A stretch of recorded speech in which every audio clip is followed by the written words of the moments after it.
अस्सलामुअलैकुम दोस्तों, उम्मीद करता हूं आप सब खैरियत से होंगे। दोस्तों, आज की इस वीडियो में इंडिया और सऊदी अरब की कुछ ज़रूरी और बड़ी खबरें आप लोग के साथ में शेयर करने वाला हूं, तो इस वीडियो को पूरा ज़रूर देखें ताकि पूरी जानकारी आप लोगों को मिले। आज की इस वीडियो में सऊदी अरब की कुछ बड़ी खबरों के साथ साथ अपने ही देश में, अपने इंडिया के अंदर एक मस्जिद पर कब्जा करने और पूरे शहर में हाई अलर्ट जारी होने से जुड़ी कुछ बड़ी खबरें आप लोग के साथ में शेयर करने वाला हूं, और साथ में ही इजराइल और फलस्तीन के बीच में चल रही लड़ाई से जुड़ी कुछ नई अपडेट भी आप लोग के साथ में शेयर करने वाला हूं।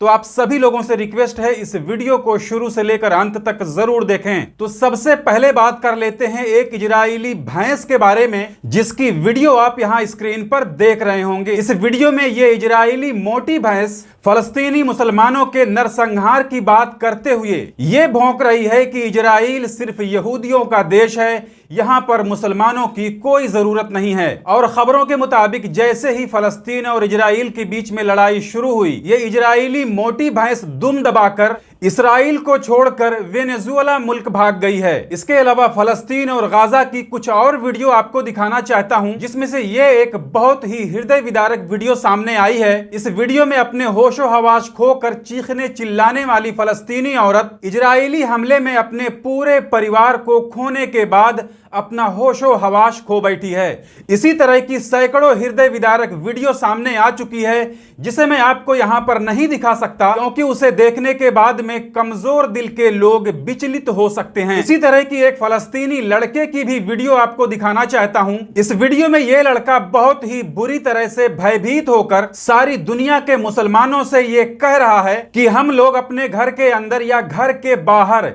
कहीं भी सुरक्षित नहीं हैं। इन्हें मिलने वाली बिजली पानी बंद कर दी गई है, खाने पीने वाली चीजों की सप्लाई रोक दी गई है, फिर भी ये लोग किसी से खाने पीने के लिए पैसे नहीं मांग रहे हैं, बल्कि ये लड़का इस वीडियो में सारी दुनिया के मुसलमानों से फलस्तीनियों की मदद के लिए आगे आने के लिए कह रहा है। और इजराइल ने धमकी दी है कि हम गाजा का लाइट पानी तब तक नहीं देंगे जब तक हमास के कैद में मौजूद इजरायली लोगों को रिहा नहीं कर दिया जाता। इसके अलावा अभी तक इजराइल के हमले में करीब करीब 1500 फलस्तीनियों की मौत हो गई है, जिसमें तकरीबन 500 सिर्फ और सिर्फ छोटे छोटे बच्चे हैं। तो इन सारी खबरों को देखने के बाद यही लगता है कि इजराइल हमास से नहीं लड़ रहा है, बल्कि आम फलस्तीनी लोगों पर बमबारी करके उन्हें मार रहा है। और इसी बीच एक बहुत बड़ी खबर आ रही है कि अब इजराइल के पास में फलस्तीनियों और गाजा पर हमले करने के लिए गोला बारूद की कमी हो गई है, जिसके बाद अमेरिका इजराइल की मदद करते हुए हजारों रॉकेट और गोला बारूद इजराइल को भेज दिया है। वहीं हमास की तरफ से इजराइल को एक धमकी दी गई है, जिसमें हमास का कहना है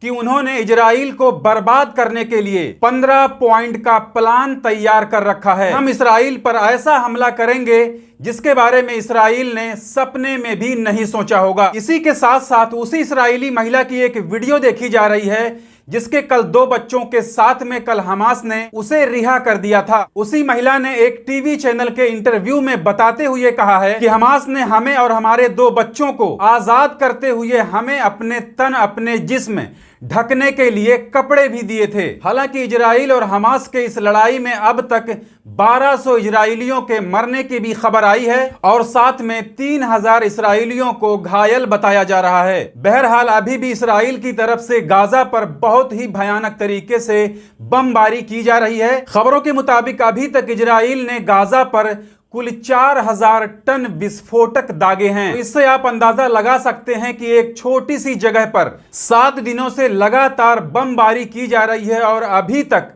उस एक जगह पर कुल 4000 टन गोला बारूद दागे गए हैं। तो वहां की स्थिति कैसी हो सकती है। और साथ में इजरायली हुकूमत इजराइल के आम नागरिकों में भी हथियार बांटने लगी है। इसके अलावा अब बात कर लेते हैं इजराइल और फलस्तीन के बीच में चल रही लड़ाई से जुड़ी इंडिया की कुछ बड़ी खबरों के बारे में। तो जैसा कि आप सभी लोग जानते होंगे कि जिस दिन हमास ने इजराइल पर हमला किया था, उसके तुरंत बाद भारत के प्रधानमंत्री नरेंद्र मोदी जी ने इजराइल का सपोर्ट किया था। लेकिन अब यूनाइटेड नेशन में भारत की तरफ से फलस्तीन का सपोर्ट करते हुए 2 स्टेट पॉलिसी का समर्थन किया गया है। यानी अब भारत ने भी फलस्तीन के लिए टू स्टेट पॉलिसी का समर्थन कर दिया है। तो क्या अब अपने इंडिया के अंदर अपने देश के विरुद्ध जाकर जो लोग इस्राइल का सपोर्ट कर रहे हैं वो अब देश के गद्दार कहलाए जाएंगे या फिर अपने देश के वफादार कहलाए जाएंगे? उनके लिए एक कमेंट जरूर कीजिएगा, क्योंकि अब तो भारत ने भी फलस्तीन का सपोर्ट खुलेआम कर दिया है। इसके अलावा हमास और इजराइल के बीच में चल रही लड़ाई की वजह से अपने देश में दिल्ली और दूसरे शहरों में हाई अलर्ट कर दिया गया है, क्योंकि भारतीय खुफिया एजेंसियों ने यह शंका जताई है कि दिल्ली और दिल्ली के अलावा दूसरे शहरों में प्रदर्शन किया जा सकता है और इस प्रदर्शन की आड़ में माहौल खराब करने की कोशिश की जा सकती है। वैसे अभी तक इंडिया के अंदर इजराइल के सपोर्ट में कई सारी रैलियां निकाली जा चुकी हैं। इसके अलावा मथुरा की शाही ईदगाह मस्जिद से जुड़ी एक बहुत बड़ी खबर आई है, जिसे आप यहां स्क्रीन पर देख सकते हैं। इस खबर में बताया गया है कि इलाहाबाद हाई कोर्ट ने मथुरा शाही ईदगाह मस्जिद वाले स्थान को कृष्ण जन्मभूमि घोषित करने की मांग करने वाली याचिका को खारिज कर दिया है, जिसके लिए महक माहेश्वरी और एक दूसरे व्यक्ति ने एक याचिका दायर की थी कि मथुरा शाही ईदगाह मस्जिद को कृष्ण जन्मभूमि घोषित की जाए। इसके अलावा अब बात कर लेते हैं सऊदी अरब की एक बड़ी खबर के बारे में, जिसमें कल सऊदी अरब के अंदर 2 सऊदी शहरियों को पेट्रोलियम प्रोडक्ट में मिलावट करने के इल्जाम में 5 साल की जेल की सजा सुना दी गई है। यानी वो लोग पेट्रोल में मिलावट करके बेचा करते थे, जो कि सऊदी अरब के अंदर एक बहुत बड़ा जुर्म है। तो ये थी इस वीडियो में इंडिया और सऊदी अरब की कुछ जरूरी खबरें, जिसे मैंने आपके साथ में शेयर कर दी।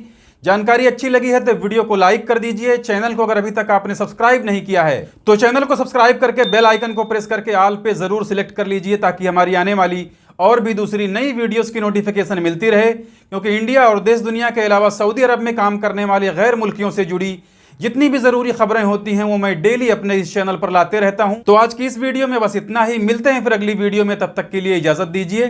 खुदा हाफिज।